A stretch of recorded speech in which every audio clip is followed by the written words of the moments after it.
നമസ്കാരം. പുതിയ വീഡിയോയിലേക്ക് ഏവർക്കും സ്വാഗതം.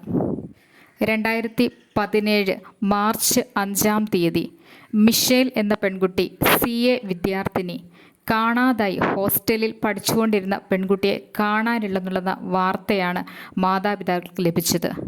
മിഷേൽ ഷാജി എന്ന പെൺകുട്ടിയെ കേരളത്തിൽ ആരും അറിയാതെയില്ല.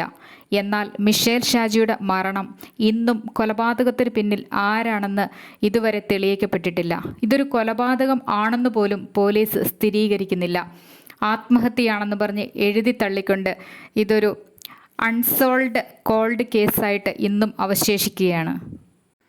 വളരെ സുന്ദരിയായിട്ടുള്ളതും വളരെ മിടുമിടുക്കിയായിട്ടുള്ള വിവേകമതിയായിട്ടുള്ള മിഷേൽ ഷാജി എന്ന പെൺകുട്ടിക്ക് എന്ത് CA വിദ്യാർത്ഥിനി ആയിരുന്നതുകൊണ്ട് തന്നെ കച്ചേരിപ്പടിയിലുള്ള ഒരു ഹോസ്റ്റലിൽ നിന്നുകൊണ്ടാണ് ഈ മിഷേൽ ഷാജി പഠനം തുടർന്നുകൊണ്ടിരുന്നത്.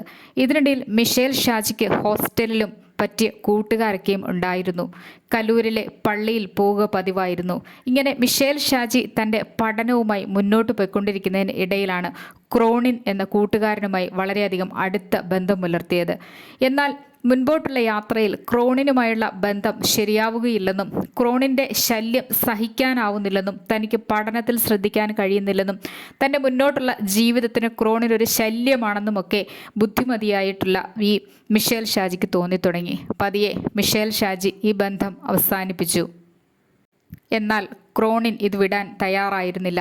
മിഷേൽ ഷാജിക്ക് ഒരുപാട് സുഹൃത്തുക്കളുമായിട്ട് ബന്ധം മുൻപോട്ട് തുടർന്നു പോകാൻ തീരുമാനിച്ചു. എന്നാൽ ക്രോണിൻ ഈ സുഹൃത്തുക്കളുടെയൊക്കെ നമ്പറുകൾ സംഘടിപ്പിക്കുകയും അവരെ വിളിക്കുകയും അവരോട് വളരെ മോശമായ രീതിയിൽ സംസാരിക്കുകയും ഒക്കെ ചെയ്തുകൊണ്ടിരുന്നു. ഹോസ്റ്റലിലും സുഹൃത്തുക്കളുണ്ടായിരുന്നു. ഇതും ഒരുപക്ഷെ ഈ ആത്മഹത്യക്ക് പിന്നിൽ അല്ലെങ്കിൽ കൊലപാതകത്തിന് പിന്നിൽ പ്രവർത്തിച്ച ഒരു വ്യക്തിയാണോ എന്ന് സംശയിക്കേണ്ടിയിരിക്കുന്നു. ഹോസ്റ്റലിൽ ഉണ്ടായിരുന്ന ഒരു സുഹൃത്ത്. ഇങ്ങനെ മിഷേൽ ഷാജിയുടെ മരണത്തിനു പിന്നിൽ പല ആളുകളുടെയും പേരുകൾ ചർച്ചയായിരുന്നു. എങ്കിലും ആരും ശിക്ഷിക്കപ്പെട്ടതായി കണ്ടില്ല. ഇതൊരു കൊലപാതകം ആണെന്ന് പോലും തെളിയിക്കപ്പെട്ടില്ല. മാർച്ച് 5-ന് കാണാതായ മിഷേൽ ഷാജി കണ്ടെത്തിയത് പിറ്റേ ദിവസം മാർച്ച് 6-ാം തീയതി വില്ലിംഗ്ടൺ ഐലൻഡിൽ ഒരു ഡെഡ് ബോഡി കിട്ടിയെന്നുള്ള അറിയിപ്പിൽ ചെന്ന് അന്വേഷിച്ച് കണ്ടപ്പോൾ മിഷേൽ ഷാജിയാണ്. എന്നാൽ ആ സമയത്ത് തന്നെ മിഷേൽ ഷാജിയുടെ കൈത്തണ്ടയിലെ മുറിവും ദേഹത്തേറ്റിരിക്കുന്ന മുറിവുമൊക്കെ ഇതൊരു അപകടം വരുത്തിക്കൊണ്ടുള്ള ഒരു കൊലപാതകത്തിലേക്ക് നയിച്ച ഘടകങ്ങളാണെന്ന് പോലീസിന് കണ്ടെത്താൻ സാധിച്ചു. പക്ഷേ ഇതൊരു കൊലപാതകമാണെന്ന് പോലീസ് സ്ഥിരീകരിക്കുന്നില്ല. ആരോ കൈത്തണ്ടയിൽ മുറുക്കെ പിടിച്ചതുപോലെയും മറ്റ് അപായപ്പെടുത്താൻ ശ്രമിച്ചതുപോലെയുമുള്ള സൂചനകളും ശരീരത്തിലുണ്ടായിരുന്ന ഗോൾഡുകൾ കാണാതായതും ഒക്കെയും ഇതിന് പിന്നിൽ ചർച്ച ചെയ്യുന്നുണ്ടെങ്കിലും ഇതൊരു കൊലപാതകമാണെന്ന് പോലീസിന് അത്ര കണ്ട് സ്ഥിരീകരിക്കാൻ താല്പര്യമുണ്ടായിരുന്നില്ല. പോലീസും ഇതിൽ സഹകരിച്ചിരുന്നില്ല.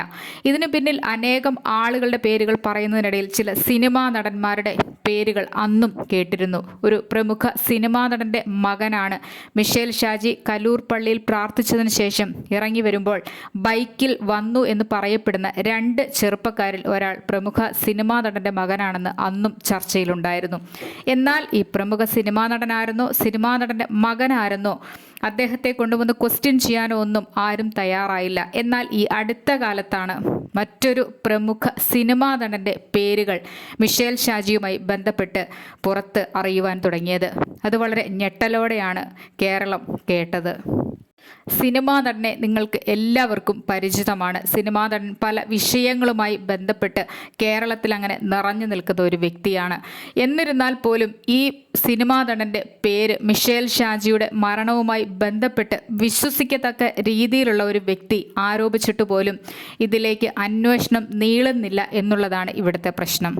എന്തുകൊണ്ടാണ് മിഷേൽ ഷാജിയുടെ മരണം ഒരു സ്വാഭാവിക മരണമല്ലെന്നും മിഷേൽ ഷാജിയുടെ മരണം ഒരു കൊലപാതകമാണെന്നും ഇതിന് അന്വേഷണം വേണമെന്നും മാതാപിതാക്കൾ പല ആവർത്തി ഹൈക്കോടതിയെ സമീപിക്കുകയും സ്റ്റേഷനുകൾ കയറിയിറങ്ങുകയും മുഖ്യമന്ത്രിക്ക് നിവേദനം നൽകുകയും ഒക്കെ ചെയ്തിട്ടും എന്തുകൊണ്ടായിരിക്കാം ഇതുപോലെ മാതാപിതാക്കൾക്ക് നീതി കിട്ടാത്തത്? അതിന് പിന്നിൽ ഒരൊറ്റ വസ്തുതയേ ഉള്ളൂ. ആരോ ഇതിനു പിന്നിൽ വളരെ അധികം കാശ് ഇറക്കി ഇതിനു വേണ്ടി കളിക്കുന്നുണ്ട്. അതിൽ സിനിമാ നടന്മാരുടെ പങ്ക് വളരെ വലുതാണ്. ഈ പറഞ്ഞ പേര് പറയുന്ന സിനിമാ നടനെയും അവരുടെ ബാക്കിയുള്ള കൂട്ടാളികളെയും എന്തുകൊണ്ട് ചോദ്യം ചെയ്യാൻ തയ്യാറാവുന്നില്ല ഇത്രയൊക്കെ കേസിന് പിന്നാലെ മാതാപിതാക്കൾ ഓടി നടന്നിട്ടും ഏതു മാധ്യമപ്രവർത്തകർ രംഗത്തിറങ്ങിയിട്ടും എന്തുകൊണ്ടായിരിക്കാം ഇത്തരത്തിൽ ഈ കേസ് തേഞ്ഞുമാഞ്ഞു പോയത്? വീണ്ടും കുത്തിപ്പൊക്കി കൊണ്ടുവരിക തന്നെ ചെയ്യണം. ജസ്റ്റിസ് ഫോർ മിഷേൽ എന്ന രീതിയിൽ തന്നെ ഇത് മുൻപോട്ട് പോകണം. മിഷേൽ ഷാജിയുടെ മാതാപിതാക്കൾക്ക് നീതി കിട്ടുക തന്നെ വേണം. ഇതുപോലുള്ള മരണങ്ങൾ ആവർത്തിക്കരുത്.